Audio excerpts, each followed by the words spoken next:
Hello and welcome to Phoenix Toolbox Talks. I'm your host, Gary Crook, and I am the founder and principal consultant of Phoenix Consulting Services. We specialise in health, safety and risk. Today we had the opportunity to sit down with Jackie Anderson, who is the Managing Director of Engage Solutions Limited. Engage Solutions provide a software platform for managing health and safety in businesses. And we had a great catch up around all things health and safety, and I hope you all enjoy. Well, hi, Jackie. How are you? Really good. Thank you, Gary. Great. Hey, thank you for your time. And I thought it'd be great to have a bit of a chat and a bit of a catch up. So for our listeners, this is our first podcast for 2025 and right into January, end of January. And it's, I think for me, it's starting to be a bit of a busy time, a lot of sort of things happening. And you and I have worked together in the past. So just, so that people know that you run a company called Engage, and it's a software-based health and safety platform for management of health and safety. And you've got some other cool stuff that's attached to that. And just so everybody knows, and out of the box here is that there's no sponsorship deal here. No. Nobody's getting paid for this. It's just to have a conversation around where Engage came from, what's your involvement, how it came about, and where it's going. So, as I said, we've worked together in a couple of businesses where Engage has come in and been the health and safety management platform of choice. And I just want to say that it's I've found it really, really cool to work with. It's probably one of the cleanest, simplest systems that I've come across, and being a consultant and working across a lot of industries, a lot of businesses, that's it certainly stands out for me, and why it's become my sort of preference around health and safety. So yeah, tell us a little bit about yourself and where you've come from and where we are today.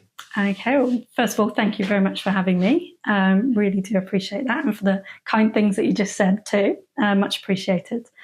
So a little bit about me. So I came to New Zealand from the UK 20 years ago, actually 20 years ago last November. So it was a big anniversary for us. My background is actually in supply chain automation, EDI, things like that. But then moving to New Zealand, I moved into e-procurement and e-commerce. So always been sort of software-based in the B2B arena. And the last corporate job that I had about 10 years ago, I worked for a safety company. So I had to learn about safety very quickly, not only because I was dealing with large clients and with safety managers and building uniform management systems and things like that, but also because internally, because I was on the management team, safety became a big part of my KPIs and also my bonus at the time. So yeah, I had to learn about it really, really quickly. But there was quite a few things that stood out for me. And this is going not only the company that I work for, but all the companies that I was dealing with, large organizations in New Zealand. And that was that there was lots of disparities with safety, going from branch to branch, sector to sector. They were all doing it different. There was no real consistency when it came to safety across those businesses. They all had really good software, health and safety software. But, it was always designed for the board. It was always designed for reporting. It was very expensive, so only certain people could use it. Everybody else still had to deal with good old paper and spreadsheets and things like that. So again, didn't really make sense to me. And the reports that we got out, I would sit in these management meetings, we'd get these health and safety reports every month, and it was great. There was a count of traffic infringements, there was a count of incidents, a count of this. But it didn't mean anything, I still couldn't totally get my head around safety. So the more that I worked in it, the more holes that I saw, the more I jokingly say I had my midlife crisis and thought that I could potentially build something better, if you like. So I partnered up with a friend who was a developer. I left my lucrative corporate job, what was I thinking, and set up my own software company. And we had a Small budget. We had a big whiteboard. We worked with some really, really good health and safety consultants to fill in the gaps of what I didn't know. And that's how Engage was born. So that was 10 years ago now. Wow. I know, and we're still going strong. Touch wood. Fantastic. But yeah, I went out into the market. I went back to one of my old managers for a company that I'd worked for long ago. And I said to him, look, I've had this harebrained idea, built this software application. It's a little bit, rough and ready for a sort of attempt. Will you become my first customer and try it out for me? So I managed to convince him to do that, and he paid for it too, which is good. That's a bonus. Oh, totally. He gave it to his ops manager to use. His ops manager was not impressed at having to use a new system kind of thing. But really quickly, he got the idea of what it was trying to achieve. And he ran with it. And he eventually became one of our biggest advocates and still helps us now with ideas and concepts and things like that. So it's been really, really good. But when we first got on that whiteboard, we had a few things that we wanted to achieve from the software that was really important to us and that we still stand by today. So again, with the software that I'd seen, usually only certain people could use it. And I didn't want that. If you want good data, you have to go to the source to get it. So I wanted to build a system that everybody could use, everybody in the company. And I had to design it so that price wouldn't be a barrier to that as well. And because I was getting everybody to use it, it had to be simple. So you're giving it to people that don't necessarily use computers all day. So it had to be a system that they could use. So we designed it so that it was very, very simple. Little training was required. There's no complex language. There's no KPI acronyms, things like that in there. Very, very simple to use. Even if it's simple, though, you've still got to get people to use it. And how do you do that? No disrespect to you, but safety is not the sexiest subject. Oh, come on. I take umbrage with that. So how do you get people involved? Well, to do that, you add in other features, things that they do like doing and that makes their job easier. So we built the system so that people could book leave through it. They can order uniform through it. They can see the actions they've got to sign and complete them. They can access documents, etc. So it's a daily go-to app that also makes it really easy to be able to record incidents and feedback and hazards and look at risks and controls and things like that. So, and I think, that's one of the things that impressed me with it as well. And you did right. I mean, the work that I was involved in across different industries, it was about that dreaded board report, and it's what to focus on when you put in that. But as you say, you've got to look at, well, how good is the data that's going in there? Where's it coming from? Has it been filtered? Where you've got the people at the workface who are actually experiencing whatever these issues are, they need to be able to have a voice and not get filtered along the way. That was one of the things, and you and I remember in a few discussions about TRIFA. We say, because my head was in TRIFA. Oh, look, here's a way of looking at how well we're doing, and I think for my own mind, it's still got a place, especially when you're looking at industry, a specific industry, and you can sort of compare yourself to others. Yeah. I still fall back a little bit to that, just trying to understand, well, how am I doing? Right, so you're not so much insular with the business that you're in, and it's always that curiosity of how you're doing versus another company in the same industry.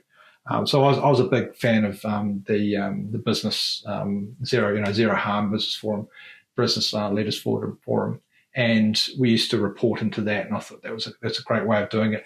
But there was, I think last time I looked, it was around about 70 or 80 businesses that were actually feeding information on, but it was still really beneficial. And then another company I was working with, we had to deal with quite a serious incident where there was a critical injury, and the courts were involved, and there was a requirement that that some work be done to enhance safety in an industry, across the industry. And that was a really interesting project to get to work in, and that's where some of my old sort of thoughts around how safety is managed changed. And I went back to the grassroots of, well, where are these risks coming from? Where is the risk for the individuals or for the people involved in whatever the work is? And it's going back to that starting point. But you've still got to be able to capture that detail. And then it's how you present that detail. And I think that's where, something like Engage absolutely is needed. And it's how that input happens. And so that's where with the app, especially with Engage, it is that simplicity around it. Yeah, and it's self-learning. Anybody can pick it up and just run and just use it. Yeah, there's very little training required, if any, to be honest with you. You can just do it. But you're absolutely right. And yes, we have had some discussions about the Trevor Award. Look, there's two camps for that. Yeah. Some people love it, some dead against it. We provide the raw data that you can definitely calculate it, but it's not a report that we particularly push onto our customers. We'd rather they looked at things proactively and were alerted to things, as they need to know them and get onto it than look at these sort of laggard reports kind of thing afterwards.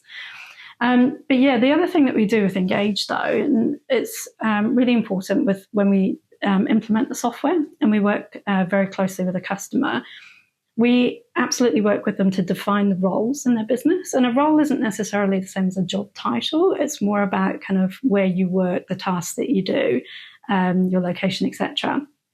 So we define the roles and then we define the requirements for the roles. So what documents does a person need? What assets do they work with? And are those assets maintained? What uniform and PPE do they need? What training do they need, etc.? And we define all that up front. So as somebody is onboarded later on, the system goes, okay, well, you work in this role. This is what we think you need. But the key thing for that is that the management see this, but also the end worker sees it. We want them to be part of the conversation. So as a business, we're saying, this is what we think you need for your role. This is what you're entitled to. Come and get it, make use of it. But also, this is what we think. What do you think? If we're missing something, or if you need another pair of safety boots or whatever, don't worry about it. Just this is what you're entitled to. Go and get it. But you're also accountable for your own work using the tools that you've been given through the system. Yeah. So it's definitely a two-way conversation. Yeah, and I think that's a really a big plus that I found in getting engagement because what's the benefit? Because you quite often go into places you talk to staff or you talk to managers sometimes that don't necessarily deal with safety all the time as a focus, although it's always there, obviously.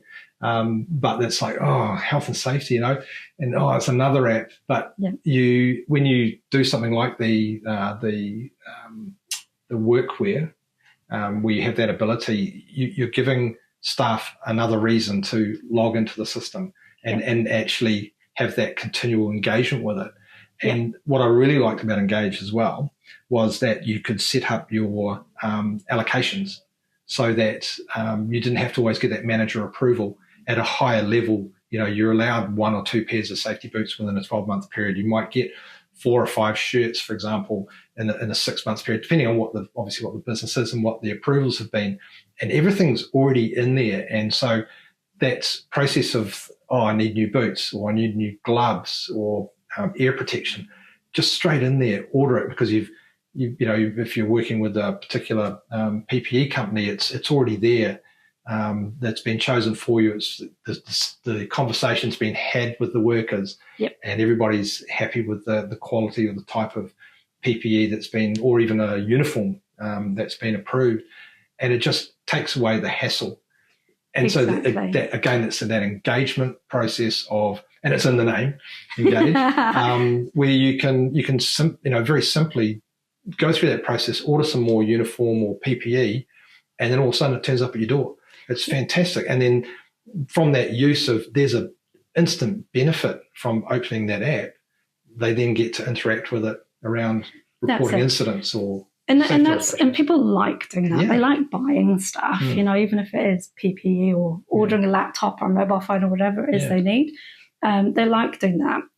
Through our app as well, you can also put in your expense claims. You can request a CapEx. You can book your leave. people like doing that sort of thing. So again, they go to it on a daily basis. But while they're there, we make safety very simple. It's very easy to record things. And from a business perspective too, I mean, safety software is not cheap. There is a cost to it. And you don't want software that's just specifically for safety that sits on the dusty virtual shelf until you need it. You want something that's in use all the time. So you get a good return on investment. And I think that's what we definitely do as well from that business side. And obviously, with my background in e-commerce, I had to bring it in somewhere. Of course. So, Of course. It'd be rude not to. Absolutely. Yeah. So that's definitely what we've done. And it's the same with training. We've got a single training record for every single person. That training record can contain what we call offline training. So you can actually book someone on a training course. It's linked directly back to their training record. You can also do online training. So we're linked through to LMS systems. So again, from a user perspective, the users go to one place, either on the web or on the mobile app. But they go to one place and they can see their full training record. They can access the training courses, and it just keeps it really simple. We've got lots of transport companies using it. The driver can just pull to the side on his break, jump on his mobile app, do his induction course for a port or something like that before he gets there. Very, very simple to do. Absolutely. And one of the, in using Engage myself, the training side is massive, especially around those certifications, the licenses, the registrations, whatever it might be, and the ability to have all that there, and also the alerts that come up that it's got to be done, and the escalation process of that as well if they're not done.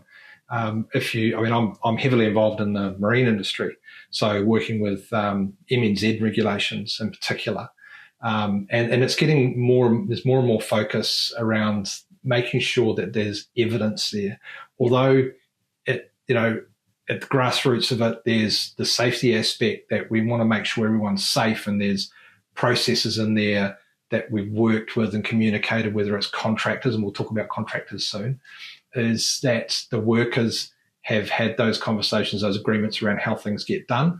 That's built into the system around things like swims. They signed off on them, and it's that record keeping. And everybody, you get quite often hear this conversation around, the paperwork, the documentation that's required. And look, I get it. I totally get it. We want to be able to work safely, and our workforce know what they need to do to keep safe. But touch wood, nothing happens. But in those situations where something does, and you have the regulator, whether it's MNZ, WorkSafe, knocking on your door, and then the onus is on the business to be able to produce those records is absolutely insanely needed, and that's where a health and safety management system is able to capture that, and then that simplicity comes in, that it's all there. So at the push of a button, bit of a search around, pull some data, and you've got that record keeping. It's absolutely critical. But again, the software's got to be useful in order for you to do that, because if it's too hard, it's not going to happen. We had a great quote from one of our customers, actually. She's in logging, health and safety manager. And she's got to the stage now where she doesn't care if she's being audited. She doesn't worry about it anymore because she can just literally go to the system and pull out anything that she needs and the evidence that goes with it. So that's a fantastic place to be, I think. I use a very similar analogy around how much sleep I get. I know that if I'm sleeping well, I know in my own mind that things are pretty good where they need to be. And that's one of the things I ask directors of companies, how do they sleep at night? Yeah. And we've had some recent events, in particular, the court case involving Auckland Ports, where there's been an absolute focus on that high level of chief executive, and what does active participation look like? What should they know? Yep. How much do you rely on those around you, your experts, your people on the ground at the different layers of management, and that's where again you've got that view. Not only from your, say, monthly board reports where you've pulled data out of your health and safety management system, but it's that active participation on the ground at the coalface. What is it that you need to know? And having an overview of a system, like a dashboard pop up, getting notified of things that are occurring is absolutely critical. So it's that ability of technology to help you to give you that level of confidence that you know what you need to know. Yeah, absolutely. And we're really hot on that too. It's kind of, we do send out lots of alerts from our system, be it data notifications or SMS or emails, whatever. But yeah, what we strive for is to get people to know what they need to know when they need to know it, if that makes sense. Yeah. And we have that escalation path as well, watching for anything going wrong or that hasn't been dealt with, or we certainly let the right people know at that right time. So yeah, very important. But also, like I say, it's really important for us, for everybody to have access to the system, whether you're the part-time cleaner or a board member. You have access. How much data you see varies depending on your authority level. But, there's no excuse. As a board member, you can log in. You can see on your dashboard what has and hasn't been done. You can have those email escalations to let you know. So, yeah, no excuses anymore. Yeah. Basically. Okay, I'm going to talk about the big C word now, contractors. Yes. Bane of my life with companies and attitudes as well. Quite often, you come across companies that sometimes don't quite respect the contractor, and also that line of it's their problem, not mine. And I think that's a very, very dangerous place. I mean, the act is clear. The Health and Safety at Work Act, it is clear. You've got to have those conversations, that communication, the coordination. And the thing that I add to it is an agreement. You've got to have that agreement of how you're going to work together. And that's critical. And one of the things that I see quite often is not always are contractors going to be coming through the head office or to the maintenance area or wherever it may be. Quite often you're going to get contractors out and about, turning up in remote locations or remote offices or workshops or wherever it may be, where there could be remote, could be isolated. You sent out a contractor. The only reason that contractor is there is because you as a business have sent them there or tasked them with a role. Yeah. And that's where I think something like Engage, and I know for a fact that it works really well. So tell us about how Engage manages contractors. Well, we're pretty excited at the moment. We're just working through our module. We do have a contractor module, but we're expanding it out. And we're quite excited because our go live or launch date for this is March 27th at the Safety Summit Conference in Christchurch. Oh, fantastic. Yeah, so we're going to be showing it off there. Well, touch wood, providing everything goes okay. But, within Engage, so to start with, it was very important for us, for the worker and the management level to have visibility of what was going on. We then brought in vendor access so that they could upload products and pricing into our system so that the customer could create uniforms from it and allocations, etc. So we've got vendor access into the system. We also have access into our system for our customers on the ACC AEP program. So people like WorkAon have access to our system as well, so they can come in and see incident reports. So the final bit of the jigsaw puzzle, if you like, is contractors. So we are going to be giving contractors access into the system. They will have their own contractor app. We can go, customers, if they choose to, can go through pre-qualifications, etc. Although that's a whole other conversation to have in New Zealand. I do feel for contractors when it comes to that. Yep. But we can go through that process. The contractor then has access to an app. And depending on which customer, which site they go to, they will be able to have access to risk registers, to permit to work functions, to be able to record incidents, hazards, to have actions assigned to them, to be aware of any issues that have turned up on site that they need to know about. So yeah, they'll have access to pretty much what a worker would have access on site, and be able to do things quickly and get the information that they need. So yeah, so we're bringing the contractors into the conversation, the safety conversation with the customer, and having one source of truth, if you like, rather than bits and pieces everywhere. Yeah, absolutely. And I totally agree. And that's fantastic. I hope it goes really well for you. It's going to be amazing. Because that was that was the thing I've come across recently in some of the work I've been doing, is that it's that remote access piece. Yeah. How do you get them to do it? And look, we're not naive. There'll be contractors that don't want to do it. That's a discussion that has to be had between the customer and the contractors. But for those that do, as I mentioned to you earlier, what we've discovered really quickly is that with all the customers that we have and the contractors that they have on board, New Zealand's a small country, right? And there's a huge crossover. So we're just, again, making it easy for the contractors. One app, choose your customer, choose your location, see what you need to see, have access to the documents, the tools, log. If you see something, log it. It's really quick and easy to do that. Yep. So it's just bringing them in so that everybody's on the same page in that safety conversation. There is absolutely a frustration out there, and I've seen it firsthand. I was involved in the power generation industry, and when you're looking at a geothermal power station or another sort of big sort of industrial plant where you have a shut with maintenance, there was absolute necessity to have that coordination, especially in somewhere like Taupo, where you've got quite a number of different power companies operating. Yep. And got these massive amounts of kit and plant that need regular maintenance, and there's a requirement to do a shut. And yes, you're absolutely right. There's these key core companies that do all the maintenance work, and they're moving around those different companies, and that coordination process to make sure you've got the planning right around the shut times is critical. And going through the process of having to vet or pre-qualify a contractor, and then that contractor's got this burden of potentially having to do it 4 or 5 different times is just a nightmare. The pre-qualification process has really become an industry of its own.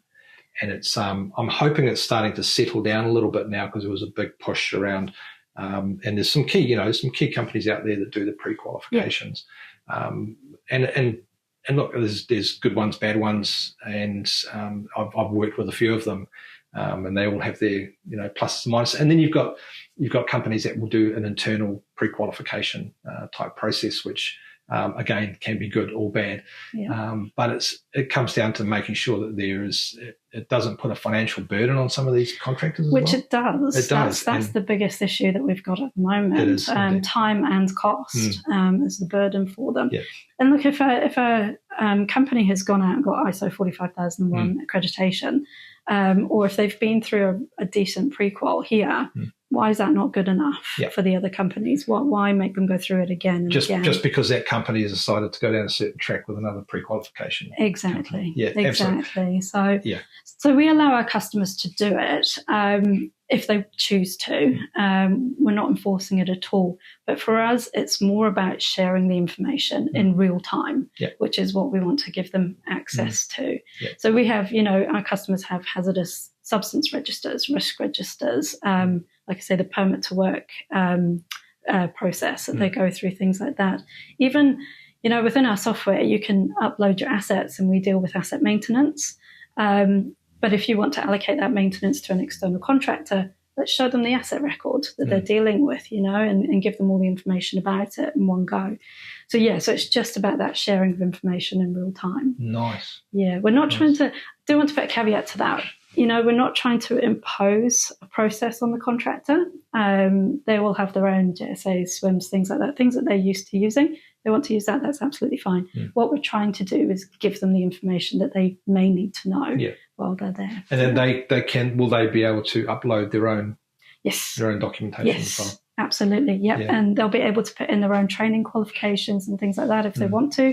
So when they're on site and the customer says, are you qualified to use this elevated work platform, whatever, they can just get out their qualification and show. So we're trying to make it beneficial for them as well as for the customer. But That's again, amazing. Just that sharing of information. Yeah. Just a bit of a philosophical side of things. How do you think New Zealand's doing with safety? Okay, so curveball. Honestly, look, I think we're doing much better than what we were doing 10 years ago. Obviously, with the introduction of the Health and Safety at Work Act 2015, things have become stronger. There's more responsibility on officers and directors and things like that. The penalties are harsher, which I think is a good thing as long as they're done correctly. I also like the concept of the enforceable undertaking. So a company, sometimes you just don't know, right? And something bad happens, you want to fix it. So it's a great opportunity. So I think we're doing better. There's always a but. Our numbers aren't really decreasing. No. There's still high levels of injuries, too many fatalities, and things going wrong. So we've still got a lot of work to do, but it's getting better. It is definitely getting better. It'll be interesting to see what comes out soon, I think, from the new government with the changes and the regulations, etc. I'm also quite excited about WorkSafe, believe it or not. I think for a time there, WorkSafe lost their way.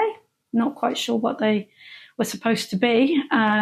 But again, they've got a new CEO in, they're making changes. I know they're losing budget, which is a real shame. I hope that changes soon. But, I think they're getting back to the grassroots again. They're helping companies, making things better.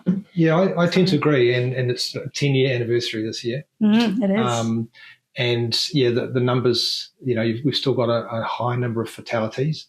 I don't think we hear enough about the long-term serious harm that workers suffer. There was a great report that WorkSafe put out late last year, and some of the information they dived into was really, really good, especially around different types of work like shift work and exposure to that. There was some good statistical information that came out from WorkSafe, which is great to see. And if you've got the time to sort of dive into that and have a look, it's really worthwhile.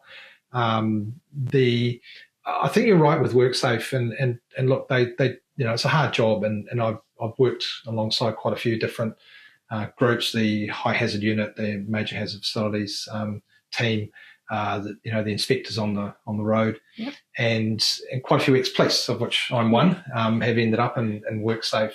And they've got a bit of a hard road, especially when there's this, from where we came from after Pike River and the emphasis put onto it. And obviously that was the reason why, which was, it's unfortunate that that's what it took to kick things off. Make the changes, Yeah.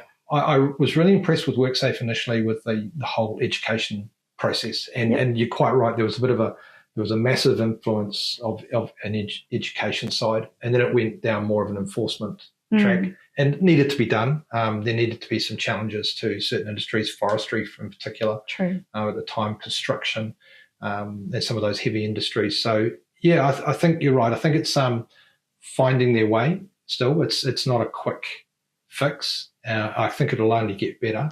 I do too. I honestly get that feeling. I think going back to the grassroots of why they're there.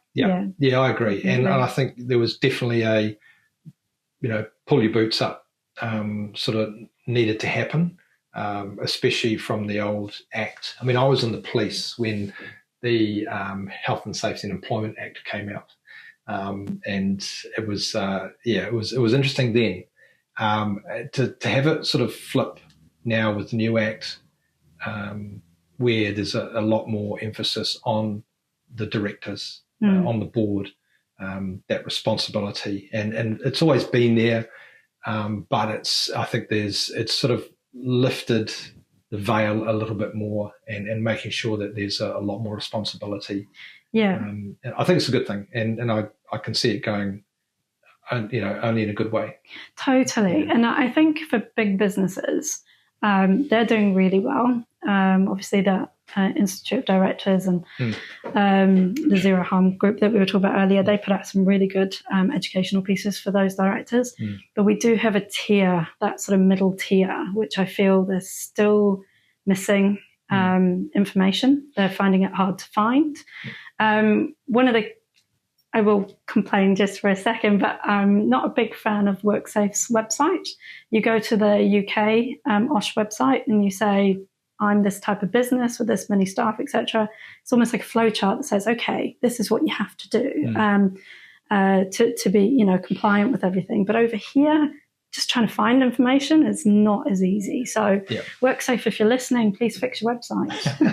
I agree. It's a bit, unless you know specifically what you're looking for, it's really hard to find information, especially if you're a layperson. Like you say, for my line of work and the consultancy side, I know what I need to look for certain things, especially industry-based, and you can find it.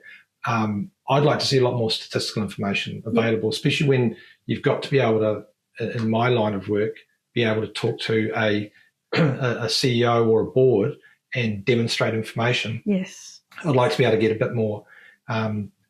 Australia's got some good websites around with their Safe Work Australia, etc. Yes, they're another really good one too. But we are missing that information. I tend to agree.